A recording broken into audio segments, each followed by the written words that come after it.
उनकी पत्नी राष्ट्रमाता सावित्रीबाई फुले को भी मैं सबसे नमन करता हूँ। इस देश में सामाजिक परिवर्तन के नायक, आरक्षण के जनक, कोल्हापुर के राजा छत्रपति साहू जी महाराज को भी मैं सबसे नमन करता हूँ।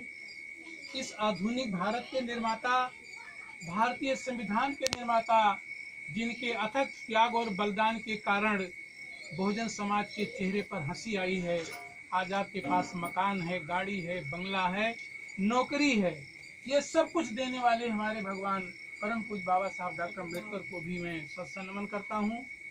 बाबा साहब के न रहने के बाद जो हम लोग और हमारे सीनियर साथी जो अपना इतिहास भूल गए थे, उसको फिर से जागृत करने वाले, बहुजन समाज के लोगों को रंग से राजा बनाने वाले वाम से DS4 के संस्थापक अध्यक्ष मनोहर काशीराम साहब को भी मैं सत्संग नमन करता हूँ। आज माननीय बुद्धराम जी के पुत्र की इस पावन पर्व पर और इस बरही संस्कार में सहभाग कर रहे सभी भाइयों, बहनी, प्यारे बच्चों, मैं आप सभी लोगों को आज ये बरही संस्कार की हार्दिक बधाई देता हूँ। साथ साथ मैं ये भी धन्यवाद देता हूँ कि आज जिस प्रकार से हम लोग भगवान बुद्ध और बाबा साहब की शरण में आकर के उनके बताए हुए रास्ते पर चलने का संकल्प लिया गया है, बड़ा होकर के ये बच्चा भी जिस प्रकार से बाबा साहब ने इस दुनिया में नाम किया है, तो नाम वैसे किसी का नहीं होता है, नाम करने के लिए आदमी को संघर्ष करना पड़ता है। मैं चाहूंगा कि बच्चा बड़ा होकर के शिक्षित हो, दीक्षित हो, अपने परिवार और अपने खानदान को आगे बढ़ाने का काम करे। मैं उसको भी हार्दिक बधाई देता हूँ और धन्यवाद देता हूँ। साथियों, बुद्ध धर्म में आशीर्वाद से काम नहीं चलता है, बुद्ध धर्म में काम करने की जरूरत पड़ती है कि अगर आप काम करोगे तो निश्चित रूप से आगे बढ़ोगे। अभी जो चीज आदरणीय आचार्य जी ने पाली भाषा में आपके सामने किया है और जो आप लोगों ने सुना है, शायद उसका आप अभी अर्थ नहीं जान पाए। उसका कारण यह है कि जिस भाषा में अभी हम लोग प्रार्थना और पूजा किया गया है वो हिंदी भाषा नहीं है, अंग्रेजी भाषा नहीं, ना संस्कृत भाषा है, पर इस देश की प्राचीन और पाली भाषा है। आज से 3000 साल पहले, 4000 साल पहले इस देश की जो आम भाषा थी, जैसे आज हम लोग हिंदी में बात करते हैं, चाहे कोई पढ़ा लिखा वो भी और जो पढ़ा लिखा नहीं है वो भी, उसी प्रकार से भगवान बुद्ध से पहले और उनके कुछ बाद समय तक इस देश में लोग पाली भाषा बोलते थे। पाली और प्रकृत भाषा थी, तो जो हम लोग अभी बोले हैं वो पाली और प्रकृत भाषा है। उस भाषा में अभी हमने सबसे पहले क्या कहा, नमो तस् भगवतो अरहतो सम्मा सम्बुद्धस्। नमो माने नमस्कार करते हैं, प्रणाम करते हैं। जैसे हम लोग अपने से कोई श्रेष्ठ मिलता है या किसी हम स्थान पर जाते हैं जो हमारा पूजनीय स्थान है, तो उसको हम नमन करते हैं। तो हमने क्या कहा, नमो तस् भगवतो अरहतो सम्मा सम्बुद्धस्। नमो माने नमस्कार करते हैं, तस् माने उनको, किनको, इधर देख लीजिए फोटो भगवान बुद्ध को। नमो तस् भगवतो, भगवतो माने भगवान, कैसे भगवान उनको, अरिहतो, अरि माने दुश्मन, हतो माने मारने वाला, जिसने अपने शरीर के सारे दुश्मनों का अंत कर दिया हो, यानी विजय प्राप्त कर लिया हो। हम देखते हैं कि इंसान का दुश्मन इंसान नहीं है, इंसान का जो दुश्मन असली है वो उसके शरीर में है। कैसे है, जब हमको गुस्सा लगता है तो हम झगड़ा कर लेते हैं, क्रोध आया तो भगवान बुद्ध के अंदर क्रोध की भावना खत्म हो गई। काम की भावना के वशीभूत होकर इंसान दूसरे के बहन बेटियों को बुरी नजर से देखता है, लेकिन भगवान बुद्ध ने उस पर भी विजय प्राप्त कर लिया, चाहे कोई सुंदर हो और चाहे कोई कुरूप हो। भगवान बुद्ध को इससे कोई लेना देना नहीं रह गया, तो उस पर भी विजय प्राप्त किया। काम, क्रोध, मोह, वो अपने अंदर से मोह भी खत्म कर दिए।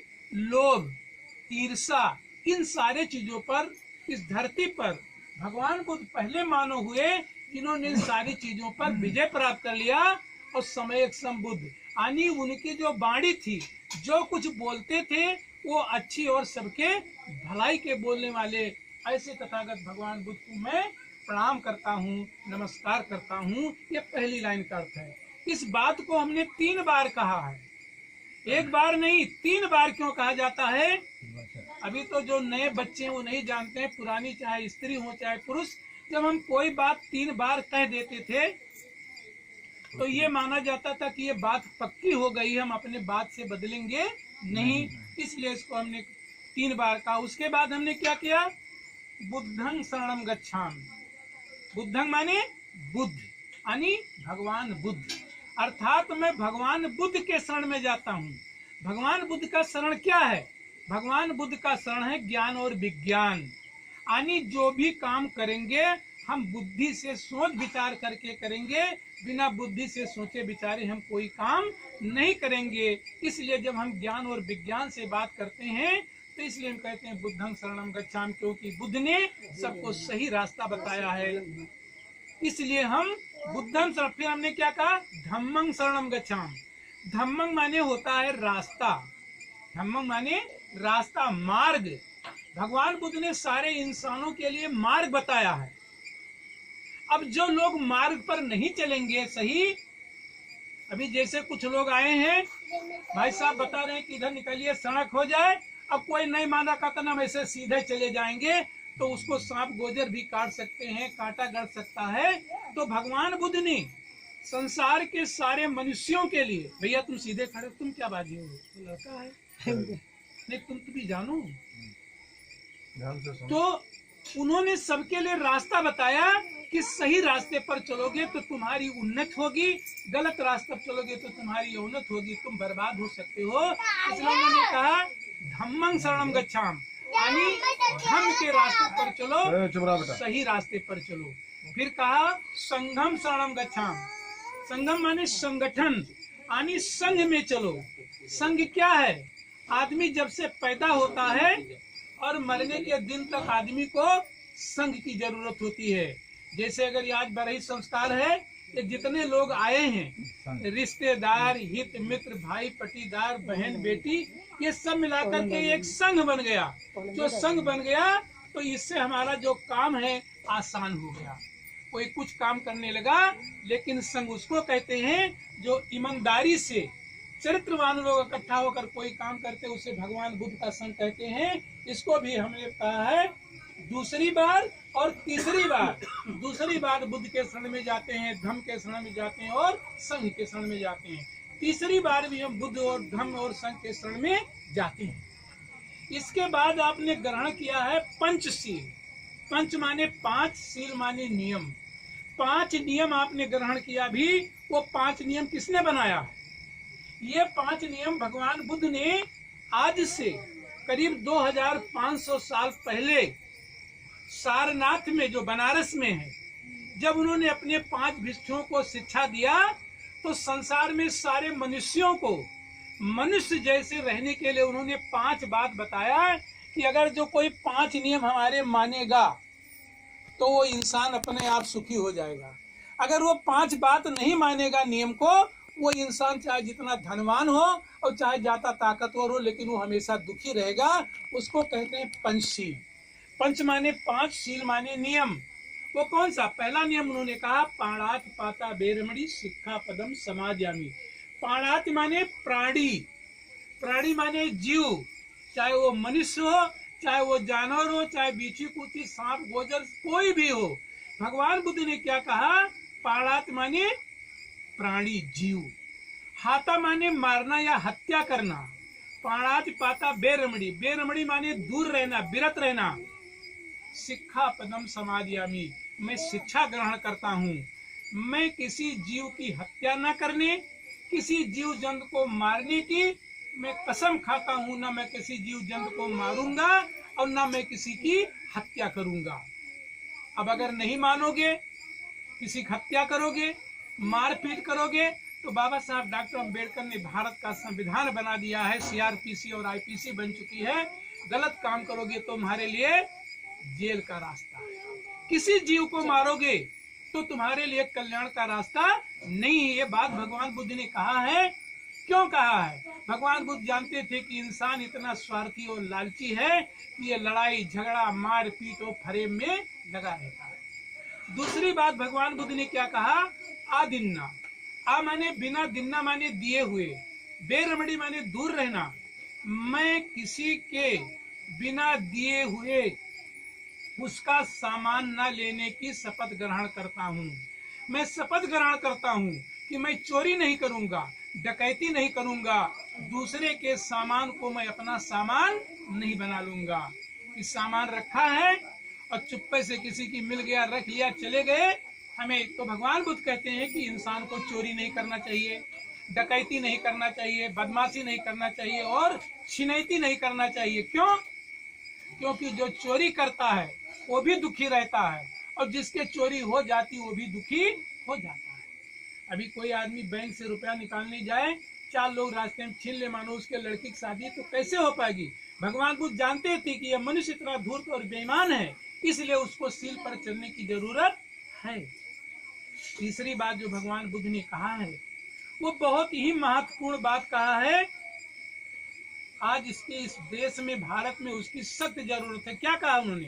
कामेश, बहन जी वो हाके नहीं है तो उसको दे दीजिए, पीछे वो हाके बेना से उनको भी सुनने में दिक्कत होती है। कामेश, कामेश माने होता है, उनको दे दो पीछे वाली हाके। काम की भावना के बसीभूत हो करके, काम की भावना के बसीभूत हो करके मैं किसी के साथ व्यभिचार नहीं करूंगा। यानी हम किसी के बहन बेटी को, चाहे वो सुंदर हो और चाहे जवान हो, मैं किसी के बहन बेटी को बुरी नजर से नहीं देखूंगा, उसके साथ बलात्कार न करने की कसम खाता हूं। आप देखते हैं कि भगवान बुद्ध की बात को न मानने के कारण आज बहन बेटियों का सड़क पर चलना दूभर है, लेटरिन जाना दूभर है, डरती हैं कि कोई रास्ते में मिल ना जाए, कोई हमारा हाथ न पकड़ कर खींच ले। और ऐसे इस देश में नालायक पैदा हो गए हैं कि 8-8, 10-10 साल, 12-12 साल लड़कियों के साथ बलात्कार करके उनकी हत्या कर देते हैं, मुंह पर तेजाब फेंक देते हैं। तो भगवान बुद्ध ने ये जानते थे कि ये मनुष्य इतना गिरा हुआ है, ये गलत कर्म कर सकता है। तो भगवान बुद्ध ने जब अपने भिक्षुओं से कहा, जैसे आज हम लोग यहाँ आए हैं, आपको समझा रहे हैं, अपने बेटों को समझा रहे हैं, तो भगवान बुद्ध ने जब अपने भिक्षुओं से कहा कि जाओ और गांव में लोगों के बीच में जाओ, स्त्रियों को और पुरुषों को समझाओ कि वो चरित्रहीन न बने, तो उन्होंने कहा कोई हमारी बात कैसे मान लेगा? तो उन्होंने क्या कहा? उन्होंने कहा कि आदमी से कहो, हर पुरुष को बताओ कि ये पुरुष, जब तुम्हें कोई औरत दिखाई दे, जब तुम्हें कोई औरत दिखाई दे, अगर वो औरत का उम्र तुम्हारे बराबर है तो वो कहो कि हमारी बहन है।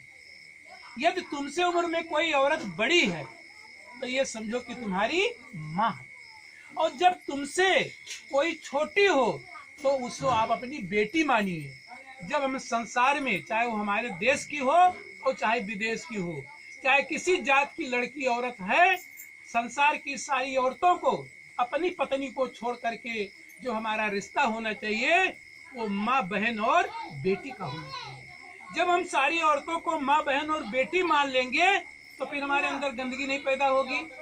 यही बात भगवान बुद्ध ने औरतों के लिए कहा कि ये स्त्रियों, जब तुम अपने पति को छोड़ करके दूसरे पति को देखो, इस पुरुष को, चाहे वो सुंदर हो और चाहे वो सुंदर ना हो, जब वो किसी पुरुष को आप देखिए तो अगर आपके बराबर है तो उसको भाई मानिए, आपसे छोटा है तो उसको बेटा मानिए, और अगर आपसे उम्र में बड़ा है तो चाचा है, मामा है, जो हमारा रिश्ता है, पिता है, ये दर्जा दे दिया जाए।